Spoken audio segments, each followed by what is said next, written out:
জীবনে মেয়ে মানুষ হয়ে জন্ম নেওয়াটা সবচেয়ে বড় কষ্টের। একটা মেয়ে মানুষই বুঝে কষ্ট জিনিসটা। আর বাবা এমন একটা জিনিস ভূমিকা পালন করে মেয়েদের জীবনে, যাদের বাবা নাই তারা বুঝে কষ্টটা। বাবা নামক এই জিনিসটা অনেক কষ্ট। যাদের বাবা আছে তারা হইল সবচেয়ে দুনিয়ার সুখী মানুষ। আর যাদের বাবা নাই এই জীবনে তাদের থেকে পড়া কপাল মনে হয় আর কেউ নাই। যাই হোক, অনেক আবেগী কথা বললাম। তো আজকে আমার আবারও একটা কেকের অর্ডার ছিল অরেঞ্জ ফ্লেভারের মধ্যে। তো এই কেকটা বানানো শুরু করছিলাম। কেকটা ছিল 1 পাউন্ড। আমি 1.5 পাউন্ড বা 2 পাউন্ডের কাছাকাছি বানিয়েছিলাম।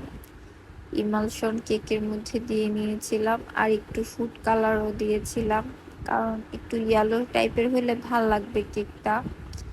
আর ডেকোরেশনটা ছিল কাস্টমারের ডিমান্ডে।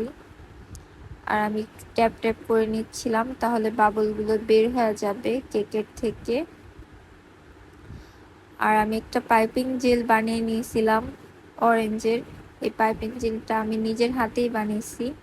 কেউ যদি রেসিপি লাগে আমাকে বলতে পারেন।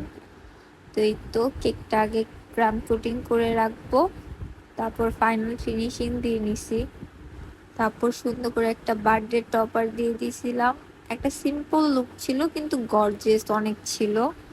তো কিছু বাটারফ্লাই ছিল আমার কাছে, বাটারফ্লাইগুলো বসিয়ে দিতেছিলাম। আর এখানে একটু পার্লেরও কাজ ছিল। এই বাটারফ্লাইগুলো খাওয়া যাবে না, নন এডিবল ছিল। আর পালগুলো খাওয়া যাবে। কিছু সুগার বল এগুলো দিয়ে দিব। সুগার বলগুলো একটু মজাই লাগে কেকের মধ্যে, আমার কাছে ভালো লাগে। আর ডেকোরেশনটা কেমন হয়েছে প্লিজ সবাই জানাবেন কিন্তু কমেন্ট করে। আর এই ডেকোরেশনটা করার সময় আমি নাম লিখি নাই, কারণ ভাইয়া যার কেক ছিল সেই এইসার নামটা লিখছিল। তারই স্পেশাল মানুষের বার্থডে ছিল। এইভাবে ভালোবাসার মানুষগুলো বেঁচে থাকুক।